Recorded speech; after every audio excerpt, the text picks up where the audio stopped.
Boa Nova, escrito por Chico Xavier, pelo espírito Humberto de Campos.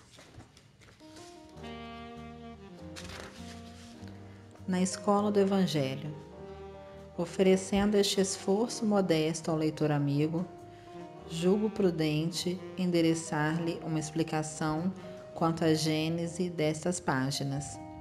Dentro delas, sou o primeiro a reconhecer que os meus temas não são os mesmos. Os que se preocupam com a expressão fenomênica da forma não encontrarão, talvez, o mesmo estilo.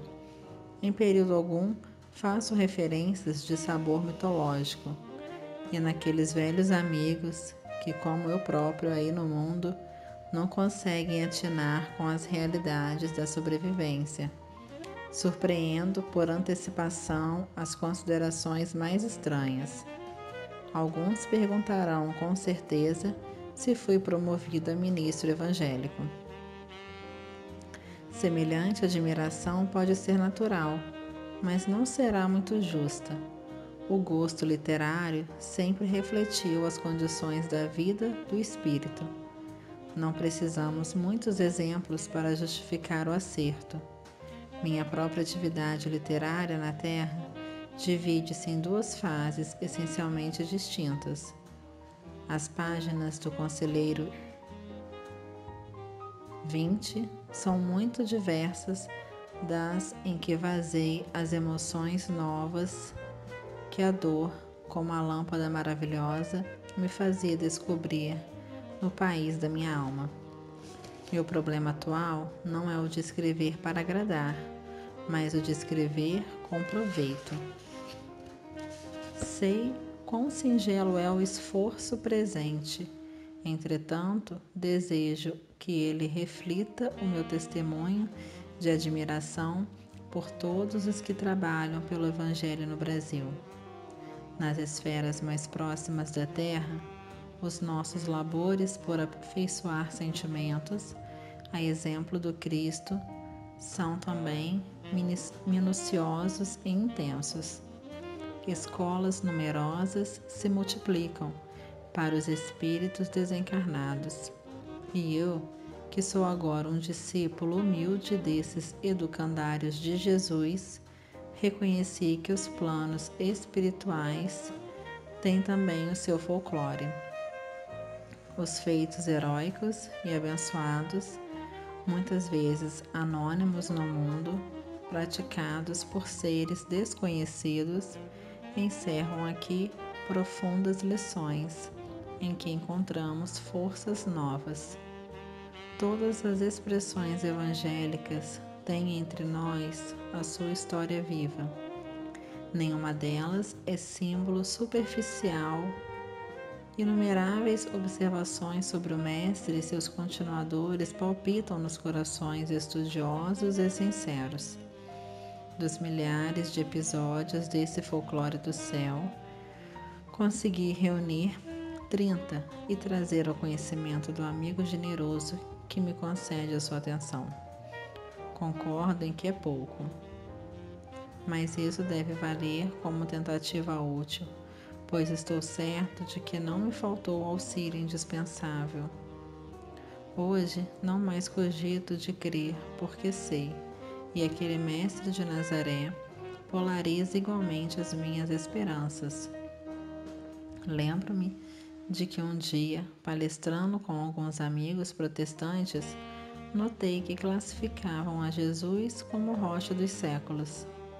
Sorri e passei, como os pretensos espíritos fortes de nossa época aí no mundo. Hoje, porém, já não posso sorrir nem passar. Sinto a rocha milenária, luminosa e sublime, que nos sustenta o coração atolado no pântano de misérias seculares. E aqui estou para lhe prestar o meu preito de reconhecimento com essas páginas simples, cooperando com os que trabalham devotamente na sua causa divina de luz e redenção.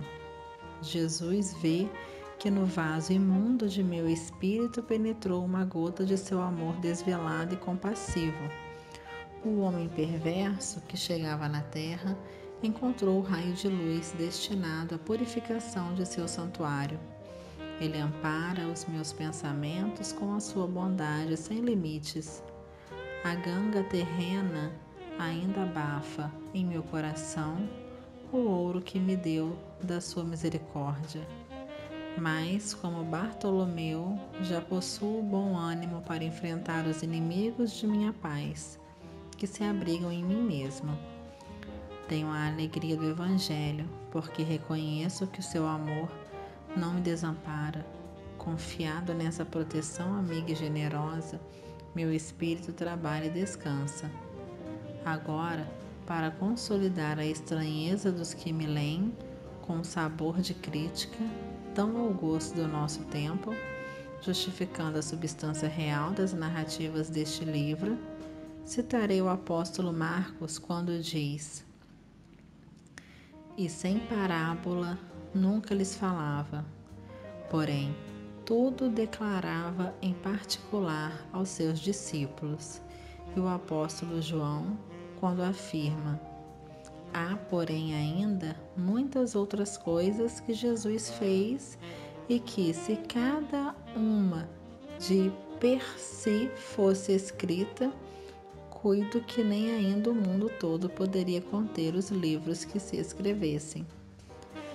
E é só, como se vê, não faço referências aos clássicos da literatura antiga ou contemporânea. Cito Marcos e João. É que existem espíritos esclarecidos e espíritos evangelizados. E eu agora peço a Deus que abençoe a minha esperança de pertencer ao número destes últimos. Humberto de Campos. Capítulo 1. Boa Nova. Os historiadores do Império Romano sempre observaram com espanto os profundos contrastes da gloriosa época de Augusto. Caio Júlio César Otávio chegara ao poder, não obstante o lustre de sua notável ascendência, por uma série de acontecimentos felizes. As mentalidades mais altas da antiga república não acreditavam no seu triunfo.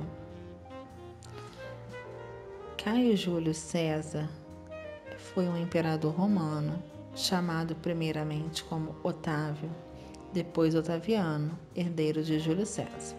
Voltando ao texto, aliando-se contra a usurpação de Antônio com os próprios conjurados que haviam praticado o assassínio de seu pai adotivo. Suas pretensões foram sempre contrariadas por sombrias perspectivas. Entretanto, suas primeiras vitórias começaram com a intuição do triunvirato. Triunvirato era o governo formado por 3 homens. Voltando ao texto, e em seguida, os desastres de Antônio no Oriente lhe abriram inesperados caminhos. Como se o mundo pressentisse uma abençoada renovação de valores no tempo, em breve todas as legiões se entregavam, sem resistência, ao filho do soberano assassinado. Uma nova era principiara com aquele jovem enérgico e magnânimo. O grande império do mundo, como que influenciado por um conjunto de forças estranhas, descansava numa onda de harmonia e de júbilo, depois de guerras seculares e tenebrosas. Por toda parte levantavam-se templos e monumentos preciosos. O hino de uma paz duradoura começava em Roma, para terminar na mais remota de suas províncias, acompanhado de amplas manifestações de alegria por parte da plebe anônima e sofredora. A cidade dos Césares se povoava de artistas, de espíritos nobres e realizadores. Em todos os recantos permanecia a sagrada emoção de segurança. enquanto o organismo das leis se renovava, distribuindo os bens da educação e da justiça. No entanto, o inesquecível imperador era franzino e doente. Os cronistas da época referem-se por mais de uma vez às manchas que lhe cobriam a epiderme, transformando-se de vez em quando em dartros. Dartros, nome genérico de diferentes afecções de pele causada por diversas doenças, tipo acne, eczema, urticária, impetigem e etc. Voltando ao texto, transformando-se de vez em quando em dartros dolorosos. Otávio nunca foi senhor de uma saúde completa.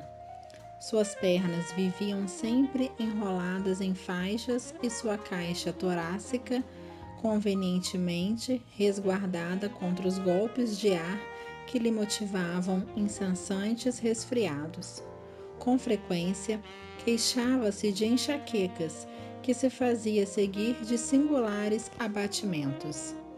Não somente nesse particular padecia o imperador das extremas vicissitudes da vida humana.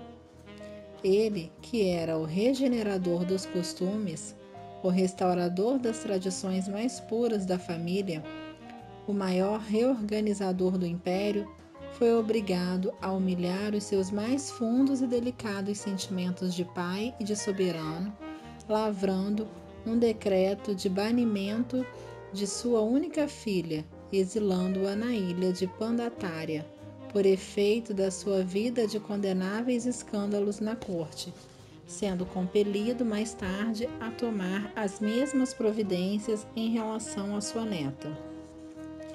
Notou que a companheira amada de seus dias se envolvia, na intimidade doméstica, em contínuas questões de envenenamento dos seus descendentes mais diretos, experimentando ele, assim, na família, a mais angustiosa ansiedade do coração. Apesar de tudo, seu nome foi dado ao século ilustre que o vira nascer. Seus numerosos anos de governo se assinalaram por inovidáveis iniciativas. A alma coletiva do império nunca sentira tamanha impressão de estabilidade e de alegria. A paisagem gloriosa de Roma jamais reunira tão grande número de inteligências. É nessa época que surgem Virgílio, Horácio, Ovídio, Salústio, Tito Livio e Mecenas, como favoritos dos deuses.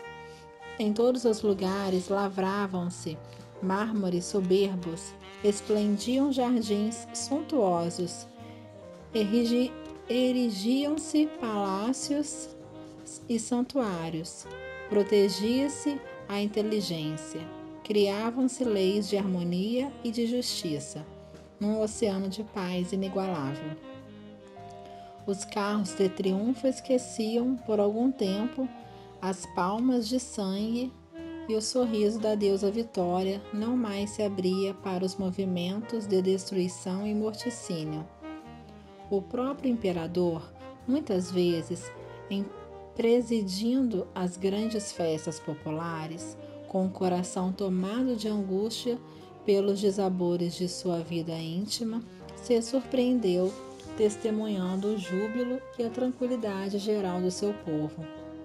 E sem que conseguisse explicar o mistério daquela onda interminável de harmonia, chorando de comoção, quando do alto de sua tribuna dourada escutava a famosa composição de Horácio, em que se destacavam estes versos de imorredoura beleza.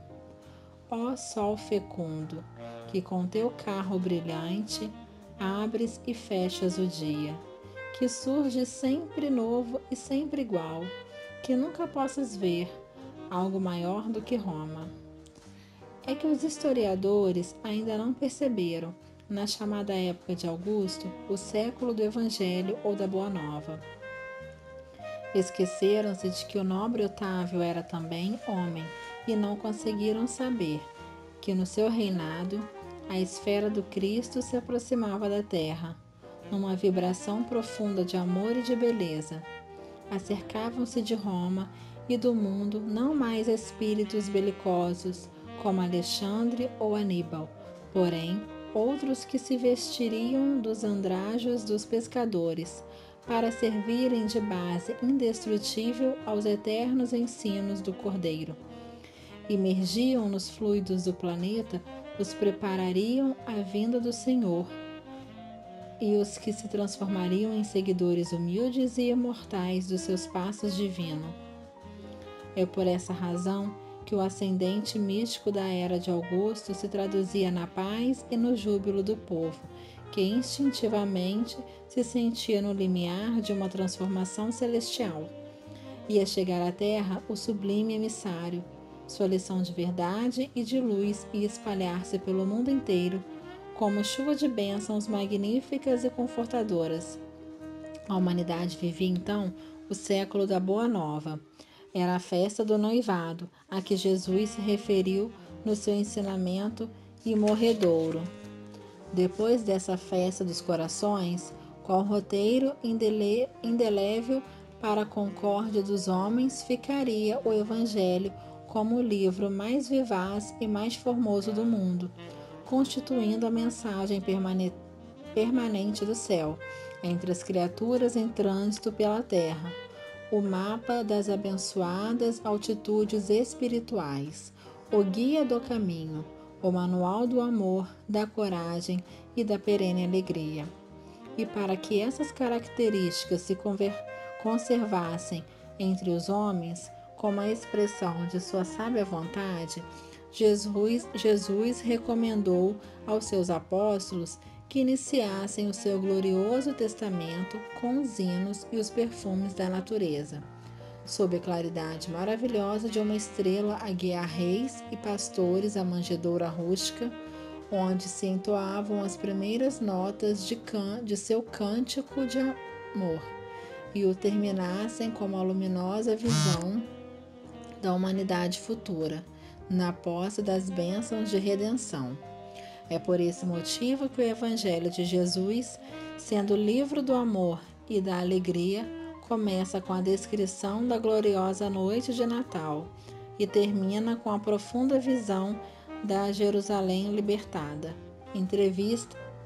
Entrevista por João nas suas divinas profecias do Apocalipse.